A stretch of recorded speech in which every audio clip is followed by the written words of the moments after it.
Selamat pagi anak-anak. Oke, sebelum kita memulai pelajaran hari ini, alangkah baiknya kita akan berdoa dulu ya. Berdoa menurut kepercayaan masing-masing. Berdoa dimulai.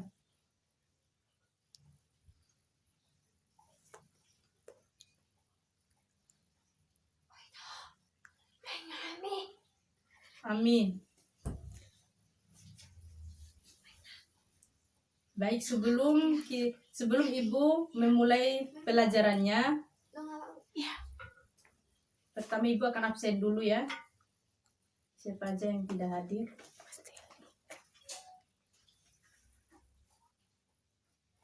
Agus Setiawan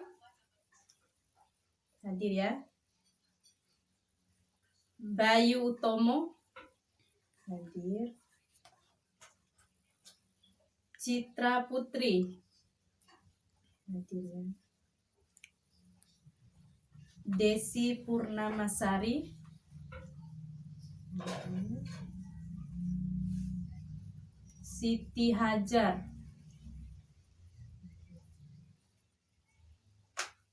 Nuryani,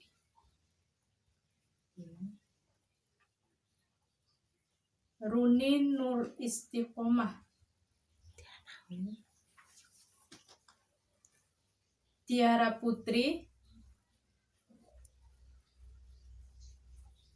Randy Irawan,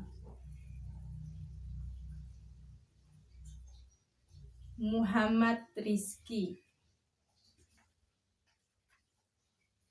Baik, semuanya hadir ya hari ini. Baik, hari ini kita akan mempelajari tentang, ini dihapus dulu ya.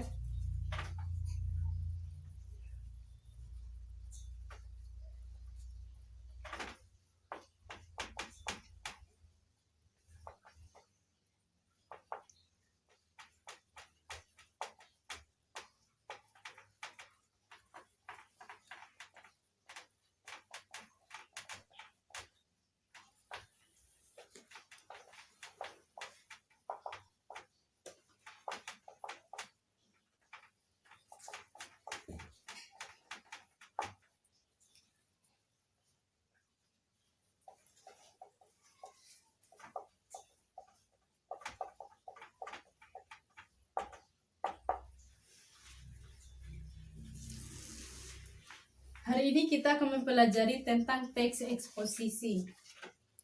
Dan ada beberapa di sana, ada pengertian eksposisi, ada ciri-ciri eksposisi, dan ada juga struktur teks eksposisi.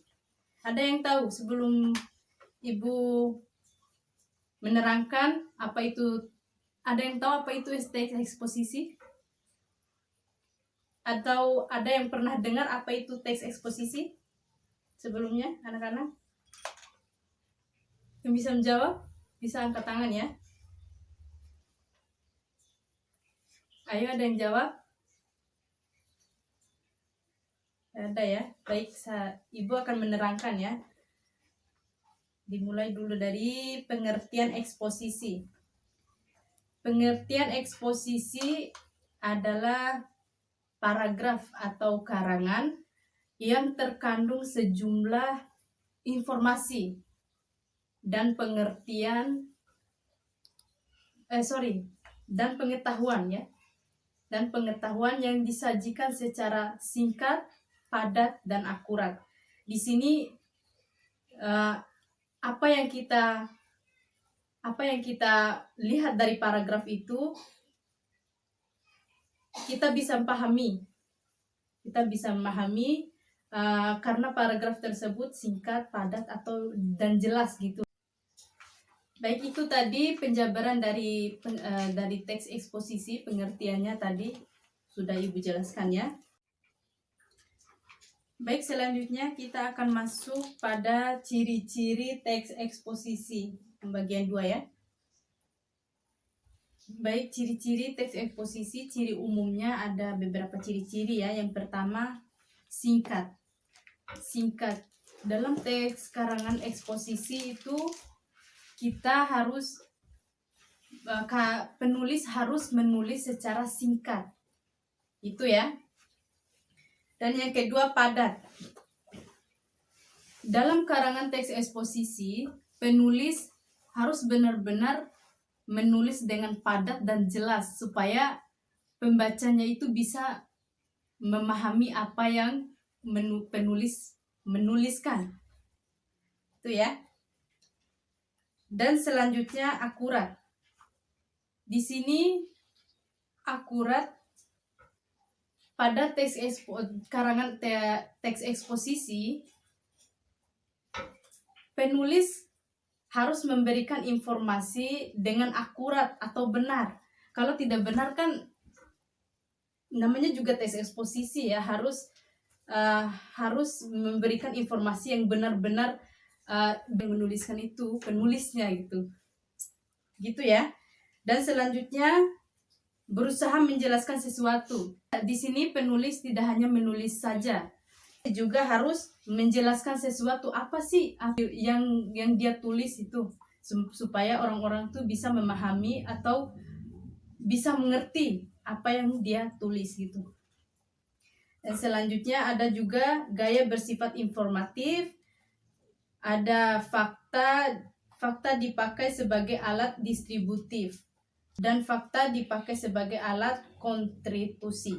Dan selanjutnya itu ya ciri-ciri eksposisi. Dan selanjutnya kita akan memasuki struktur teks eksposisi yang nomor 3 ya.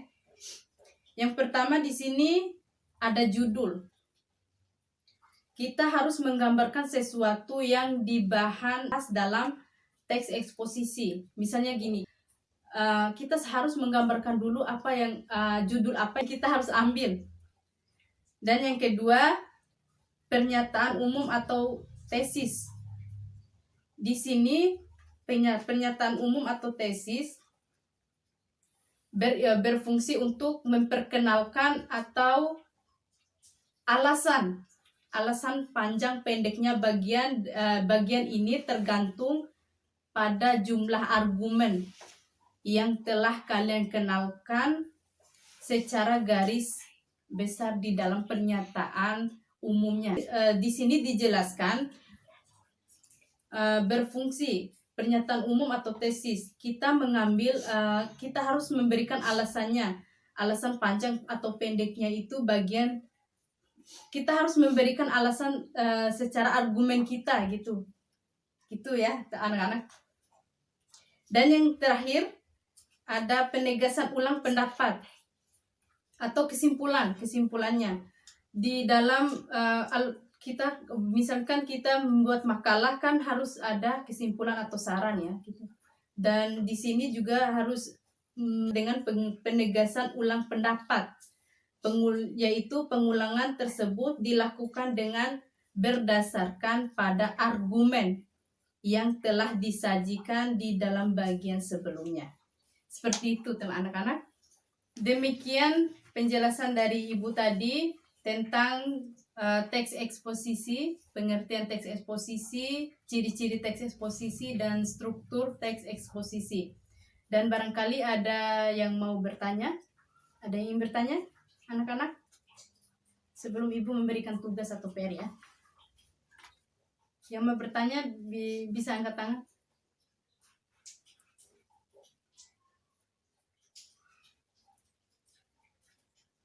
Nggak ada ya?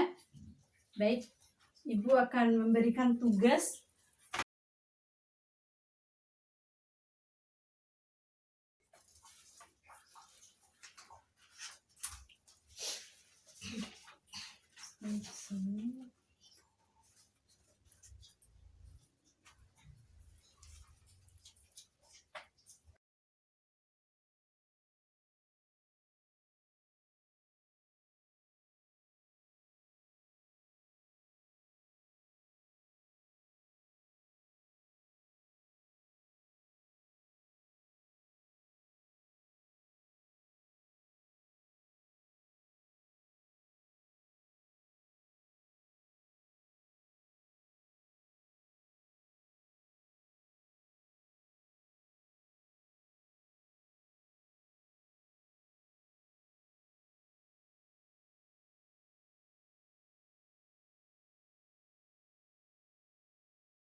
Baik, tugas ini akan menjadi tugas PR kalian yang terakhir ya, terakhir dari perjumpaan kita dalam pelajaran hari ini.